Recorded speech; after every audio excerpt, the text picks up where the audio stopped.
පින්නතුනේ මේ බහුතරයක් ප්‍රශ්නවලට මුල් වෙන්නේ මොකද්ද? කටමනේ ගැටලුව පින්නතුනේ. ද්වේෂය ඇවිස්සෙන්න නේ අර භාග්‍යවතුන් වහන්සේ දේශනා කරා. භාසතිවා කරෝතිවා කියයිනම් හෝ කරයිනම් කියයිනම් පින්නතුනේ කේන්ති ගියා නම් කේන්ති ගියේ කටටම නෙමෙයිද? උදාහරණයක් විදියට මේ කට වචනේ තියෙන පරිස්සම හරි වටිනව ආධ්‍යාත්මික ශික්ෂණයට. බුදුරු දේශනා කරන්නේ වාචාය සංවරෝ සාදු. වචනේ සංවරකම තියෙන්න ඕනේ. මොකේටද වචනේ සංවරකම තියෙන්න ඕනේ? පින්නතුනි මේ නිවන් දකින්න යන ගමනට වචනේ සංවරකම හරියට බලපානවා.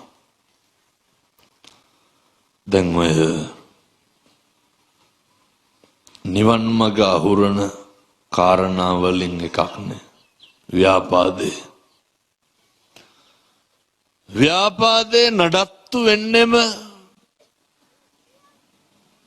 මොකක් නිසාද? තරහව නිසා. ව්‍යාපාදේ නඩත්තු වෙන්නේ කේන්තියට. පින්නතුනි මේ කේන්තිය පාලනය කරන්න පුළුවන් ප්‍රමුඛ ඉන්ද්‍රියක් තමයි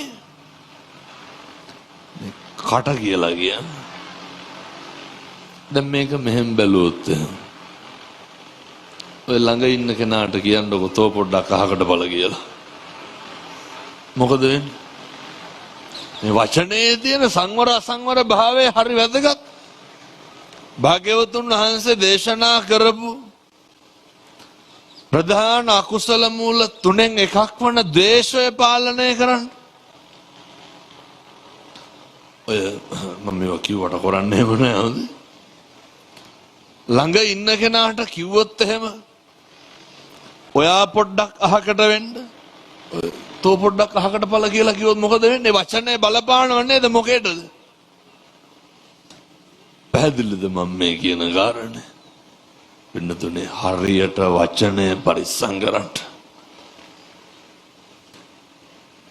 අනෙකට ආමන්ත්‍රණය කරනකොට, අනෙකට කතා කරනකොට වචනයෙන් ගන්න පුළුවන් ප්‍රමුඛ වැඩක් තියෙනවා. වචනයෙන් ගන්න පුළුවන් ප්‍රමුඛ ලාභයක් තියෙනවා. ඒ ලාභය තමයි පින්නතුනේ වචනෙන් කුසල් කරන්න පුළුවන්. කවදාවත් ඔය ජීවිතේ කිසි කෙනෙකුගේ හිතක් රිද්දන්න වචනේ පාවිච්චි කරන්න එපා. මේ අම්මලා තාත්තලා මේ වෙනකොට ඔය කටවල් වලින් පින්නතුනේ කුණුහරුප කීයක් විතර කියලා ඇද්ද?